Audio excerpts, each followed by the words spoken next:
হাসপাতালগুলোতে আজ আবার কর্মবিরতি পালন করছেন নার্সরা। নার্সিং ও মিডওয়াইফারি অধিদপ্তর এবং বাংলাদেশ নার্সিং ও মিডওয়াইফারি কাউন্সিল থেকে ক্যাডার কর্মকর্তাদের প্রত্যাহারের দাবিতে সকাল ৯টা থেকে দুপুর ১টা পর্যন্ত ৪ ঘণ্টা কর্মবিরতিতে যান তারা। এতে বিপাকে পড়েন রোগী ও স্বজনরা।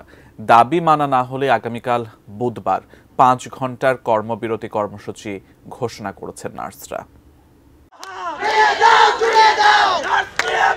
৩০ সেপ্টেম্বর এবং ১ অক্টোবর সারা দেশে ৩ ঘণ্টার কর্মবিরতি পালন করেন নার্সরা। পরে স্বাস্থ্য উপদেষ্টা দাবি মেনে নেওয়ার আশ্বাস দিলে ১ অক্টোবর সন্ধ্যায় কর্মসূচি স্থগিত করা হয়। তাদের দাবি পূরণ না হওয়ায় আবার ৪ ঘণ্টার এ কর্মবিরতি। দাবি মানা না হলে আগামীতে কমপ্লিট শাটডাউনের মতো কঠোর কর্মসূচি দেওয়ার হুঁশিয়ারি দিয়েছেন নার্সরা। আমরা চাই, এখনো নার্সিং এর পরিচালক অ্যাডমিন পদে একজন আমলা রয়েছেন, তাকে এখনো প্রত্যাহার করা হয়নি। অবিলম্বে তাকে প্রত্যাহার করে যদি ওখানে নার্স প্রদান না করা হয় তাহলে আমাদের এই কর্মবিরতি চলমান থাকবে এবং পরবর্তীতে কমপ্লিট শাটডাউন ঘোষণা করা হতে পারে। দক্ষিণ পশ্চিমাঞ্চলের প্রধান চিকিৎসা সেবা কেন্দ্র খুলনা মেডিকেলে ৪৮৪ জন নার্স কর্মরত আছেন। কর্মবিরতি চলাকালীন ডায়ালাইসিস, জরুরি অস্ত্রোপচার, আইসিইউর মতো জরুরি বিভাগ চালু রাখার কথা থাকলেও রোগীর স্বজনদের অভিযোগ ভিন্ন। সকালবেলা ওটিতে রোগী নিছে, নেওয়ার পরে হঠাৎ করে নার্সরা নাকি ধর্মঘট করছে, এর জন্য আমার রোগী বের করে দিল।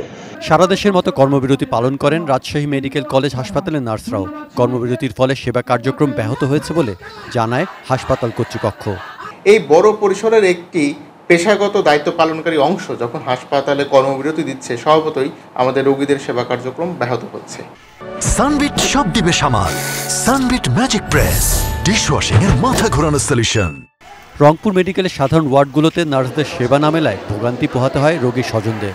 দ্রুত এ সমস্যা সমাধানের দাবি তাদের। আমাদের কর্মবিরতি করে তাহলে আমরা যদি ইনজেকশন বা কোনো চিকিৎসা না পাই তাহলে আমরা এখানে কি মারা যাবো? নার্সদের কাছে যাচ্ছি, নার্সরা বলতেছে ওরা কর্মবিরতিতে আছে, মানে রোগী তো পড়ে আছে।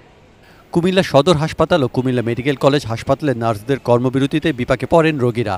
তবে জরুরি রোগীর ক্ষেত্রে বিশেষ টিম ছিল। বগুড়াতে নার্সদের কর্মবিরতির কর্মসূচি চললেও রোগীদের সেবা অব্যাহত রাখেন তারা। রোগীদের অসুবিধার কথা চিন্তা করেই তারা সেবা চালু রেখেছেন বলে জানান নার্সরা। আমরা জানি না যে আমাদের রোগীরা সেবা পাচ্ছে, আমরা সবসময় এটাই জানতে চাই। সকাল থেকে আমি আসছি, আসার পর থেকে সেবা দিচ্ছে। বরিশাল শেরেবাংলা মেডিকেল কলেজ হাসপাতালেও ভোগান্তিতে পড়েন রোগী ও স্বজনরা। এছাড়াও চট্টগ্রাম, চাঁপাইনবাবগঞ্জ, নোয়াখালী সহ দেশের বিভিন্ন হাসপাতালে কর্মবিরতি পালন করেন নার্সরা।